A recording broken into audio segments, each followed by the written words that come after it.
evaluation. We put effort into something. Here's an interesting thought.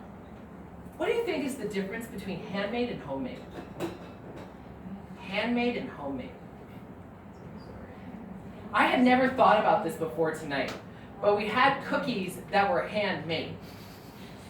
Now this is actually totally fine as long as there are no machines involved in making the cookies.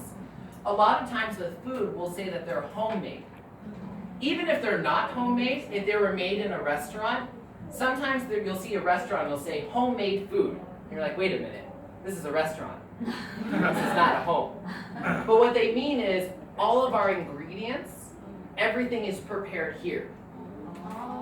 So for instance, maybe they make burgers. They're trying to tell you that they get the meat and they prepare it here. It's not prepared somewhere else, frozen, and then sent. It's homemade. Okay, and the restaurant ends up being the home. Handmade is fine for food as well, but usually we'll talk about food being homemade, because then you think of like mom making food, and you're like, oh, that's so sweet, I love it, Cece's the best. Sign up, join, pay more money.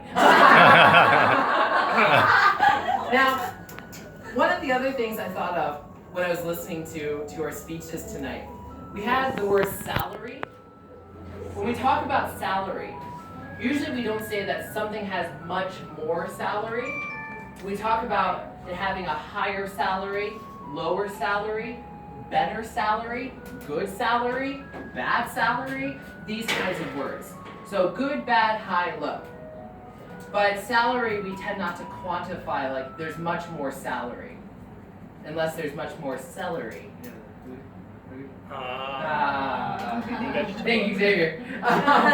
And last one, talking about this, someone is superior to. So Cece talked about having, he was feeling inferior. We talk about inferiority complex. But if we say someone's superior to me, if he said in regards or regarding and then think, usually we'll say someone is superior to me in